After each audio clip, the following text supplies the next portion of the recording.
Alright, hey all you Stray fans, it's Stray Double Fox back once again with another video. This time we're just going to be talking about the game Killer Clowns from Outer Space.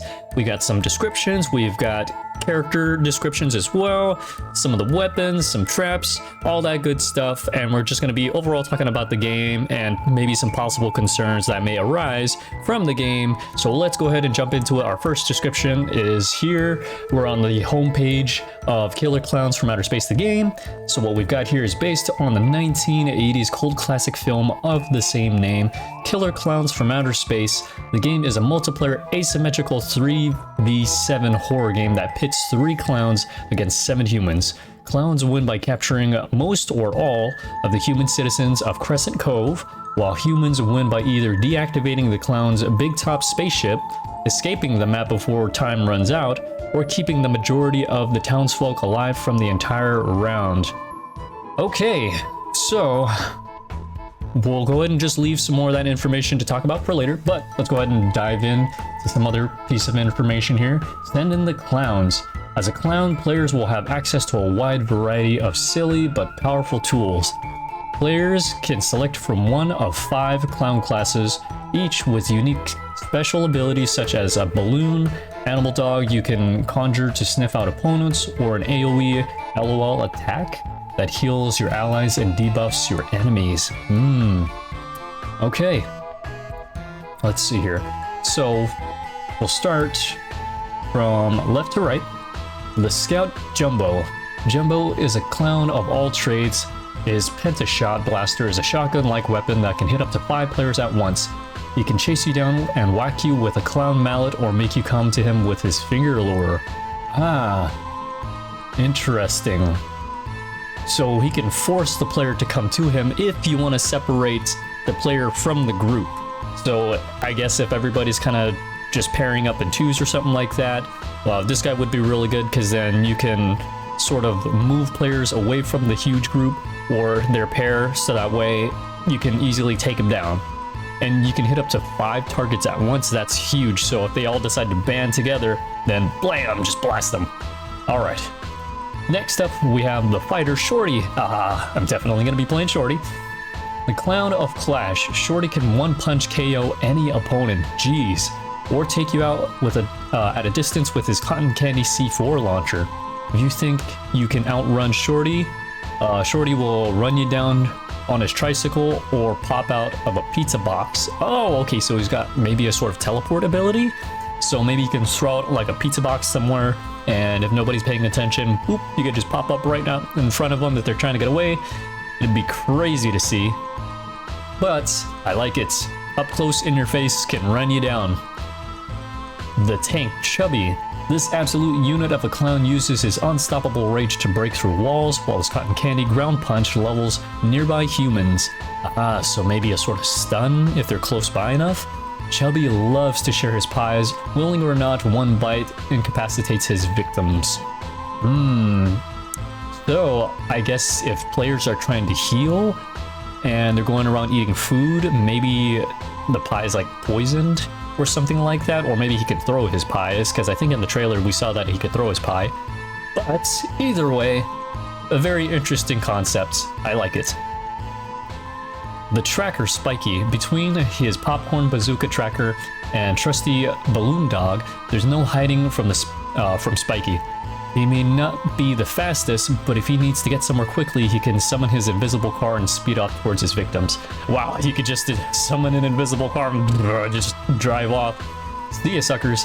Anyway, so I'm also confused. So is the balloon dog meant for any of the clowns? Because it was saying that you're able to choose from different weapons, such as like the animal dog, the balloon animal dog. So I wonder if that's only either for Spiky or if any of the clowns can use it. Regardless, I guess we'll find out once the game comes out. Moving on to the Trapster Rudy.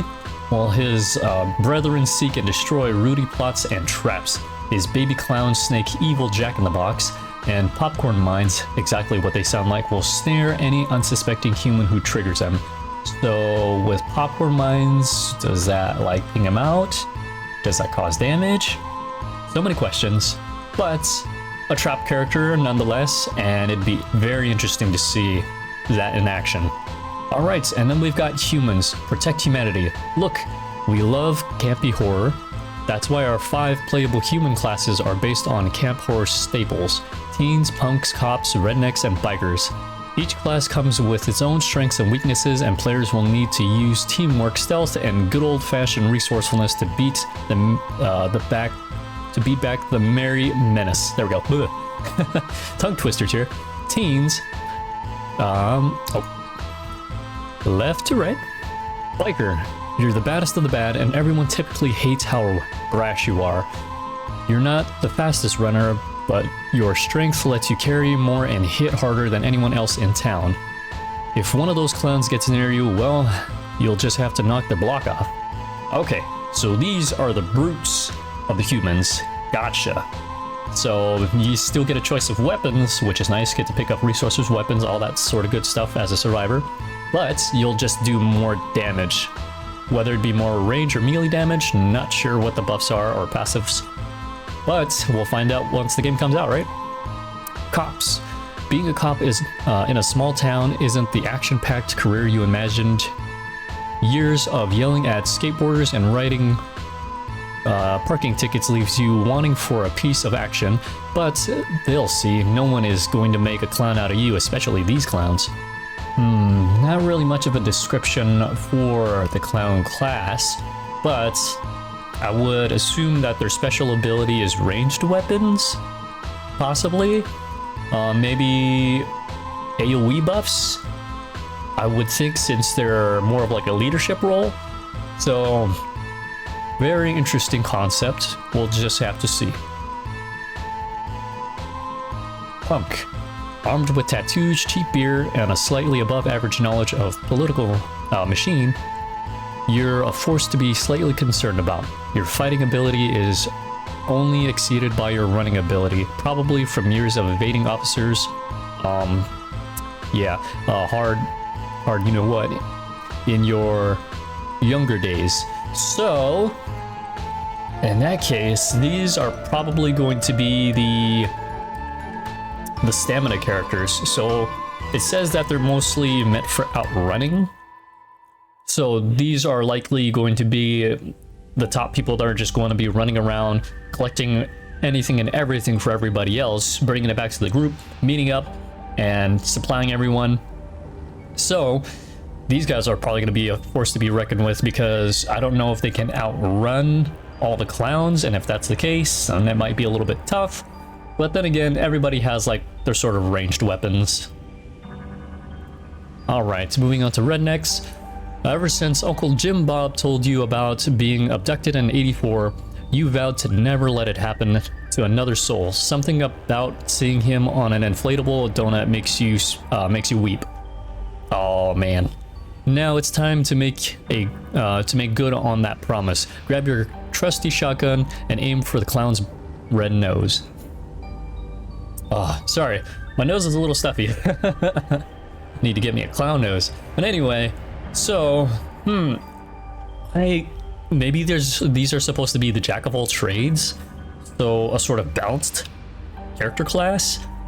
I really don't know for this one. Maybe they're machinists?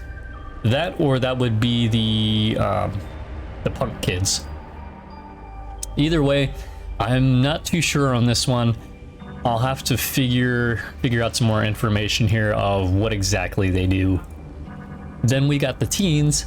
Kids these days, you can't throw or take a punch. You have too much energy and are always sneaking around. But while you may be everything the older generation hates, you've got exactly what it takes to keep Crescent Cove safe from the clown invasion. So these are more of your sneaking characters. Gotcha. So they can't take a punch or they can't throw a punch, so they do very little damage, nor can they survive a lot of damage taken from the clowns. So this is meant for if you really want to be on the sneaky side of things. Okay, so moving down to items and weapons. We're all familiar with human weapons, axes, lead pipes, shotguns, etc. But what about the clown arsenal? what the hell kind of weapons do clown aliens from outer space use? Some are sweet, some are savory, some will have you giggling like a child, but every one of them are deadly. Okay, so Scout Cotton Candy Ray Gun. Clown version of Old Reliable. Once you're on the wrong end of this toy, you'll be clown food for sure. Okay, not too much of a description, but very direct.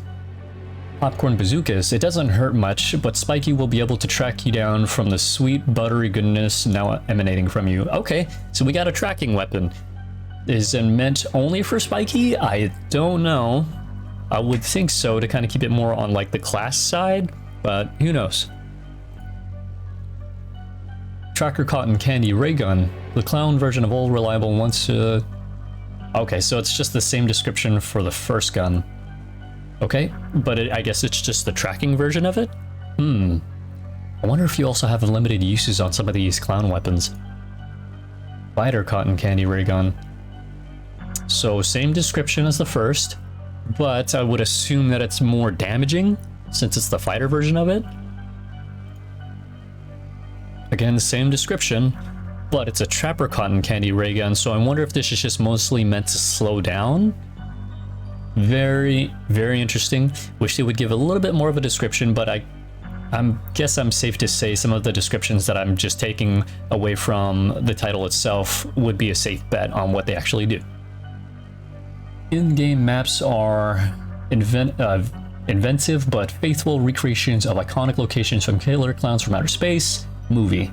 Locations and objectives are randomly generated for each match, keeping each session new and interesting for players.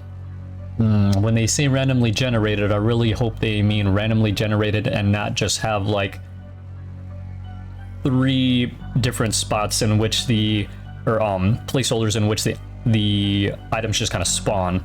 I hope like it's randomly generated, like you have no freaking clue where any of the items are just gonna pop up.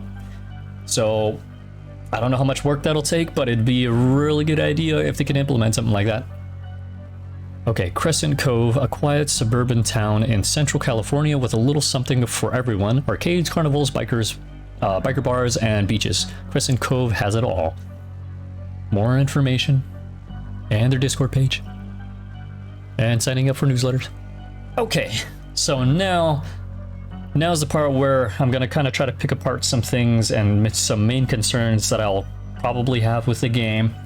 So I hope this doesn't turn into something like the Evil Dead the game, the most recent one where it's a 1v4, and man, oh man, I have some pretty big gripes with that game.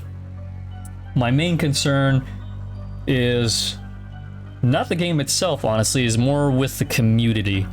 And the reason I say that is because when the Evil Dead game came out, a lot of people were kind of griping about playing as the demons. Now, with the demons, yeah, it was a little difficult to hit up against the survivors, but the developers made it very clear in some of their devlog diaries that you were going to have a challenge playing as the demons, because the survivors, hey, the good guys, they're meant to win.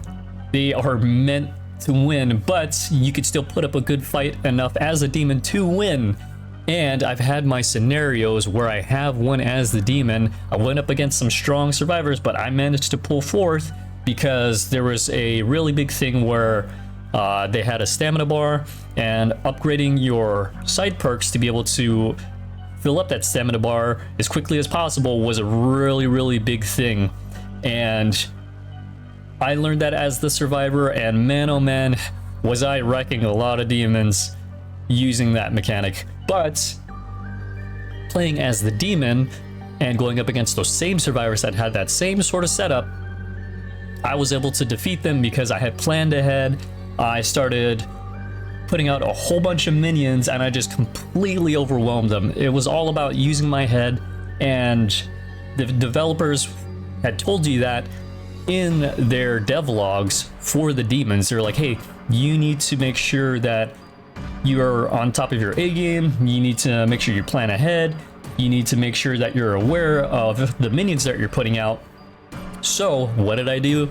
I overwhelmed all the survivors by putting out a bunch of traps and a bunch of minions on objective points, and it completely wrecked them.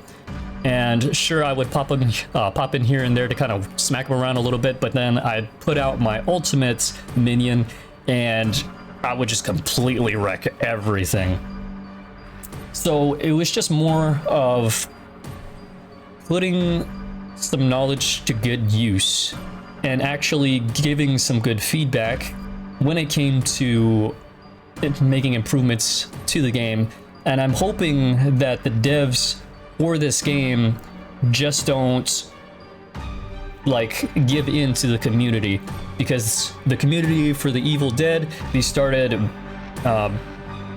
bashing on the game so hard, like, oh, the survivors are way too overpowered, they're still too overpowered, and they kept nerfing all the survivors to the point where it was practically unbearable to play the survivors. It was just hardly any fun anymore, and that really kind of tanked the game, because you have more people playing as the survivor than you do the monsters, and that is super huge, because now that the demons are super overpowered in the Evil Dead, nobody wants to play as the survivors. That's a huge part of the game. If you don't have any survivors to go up against, man, it sucks. It really sucks, because then nobody's just gonna want to play it. And I hope that's not the case for this game, in which, you know, the killer clowns are, oh, they're super overpowered, oh, you can't seem to get away from them.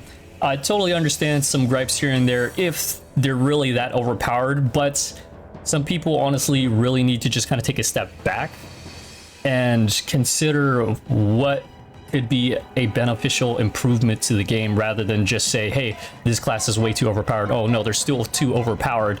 I want them to be nerfed to the ground to where I'm always winning. And I get it. It sucks to lose. Nobody likes losing, but we'll have those scenarios where you'll lose, but you just got to improve on it a bit. And again, I just really hope the community doesn't just start bashing on the game if they just overall say that it's too overpowered. One side's way too overpowered. And that's like my main concern with the game. Another main concern with the game, I would probably say, is a diversity of the weapons.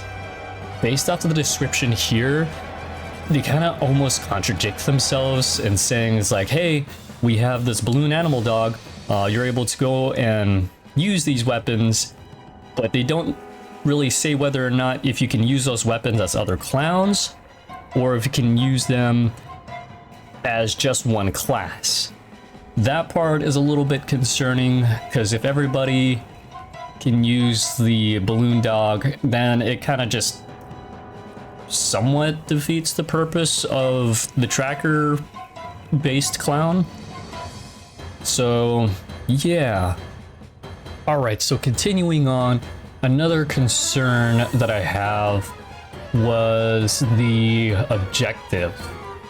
So the objectives of the games is clowns can win by capturing most or all of the human citizens of Crescent Cove, while humans win by either deactivating the clown's big top spaceship, escaping the map before time runs out, or keep the majority of the townsfolk alive for the entire round. Okay, so the survivors have about, what, 3 or 4 objectives that they can do. They can either run away, keep people alive, or deactivate the ship. That's gonna be really tough for, I want to say for either side if it comes to the town folk, because if all the clowns just start going around town and just killing everyone, it's like, man, it's like, well, you either protect the people or it's game over. And I don't know how much the citizens of the people, I don't know how much health they're gonna have. I don't know how many people are going to be in the city, so that part's a little bit concerning. Maybe that's a little bit too much. I don't really know. For me, it's really give and take depending on how well they implement that part of like NPC townsfolk being within the game. Deactivating the clown's big top spaceship. Okay, so maybe they're trying to differentiate themselves from Dead by Daylight, in which you...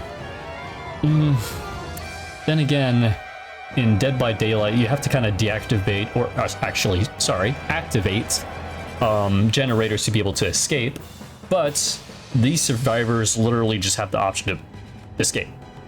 So, I mean, maybe deactivating the spaceship gets you more points. So if you want to take that risk, you can. But the survivors had a lot of options to be able to win. So that part might be a little bit concerning. I really wonder how well that's going to be played out once the game comes out. But overall, I guess we'll just have to see. The types of guns that you're going to be able to use as the clowns, I wonder if everyone has their own choice of weapons. Like, or if they could just find weapons lying around the area. Maybe they don't do like a ton of damage, but maybe one of them can just kind of pick up a weapon when they need it. Because I don't know whether or not these weapons are going to have some like durability, or if they're going to have ammo that just kind of replenishes over time, or what. So yeah, overall, again, my main concern with the game is not the developers, but the community itself for the game and people giving feedback for the game. So I mean, I might be one of those people, but again, I like to kind of take time and consider what might actually be beneficial for the game and give like some feedback in which some people can like give their feedback on that. Because again, I tried to give feedback for the Evil Dead, but unfortunately it didn't take hold and the game just tanked.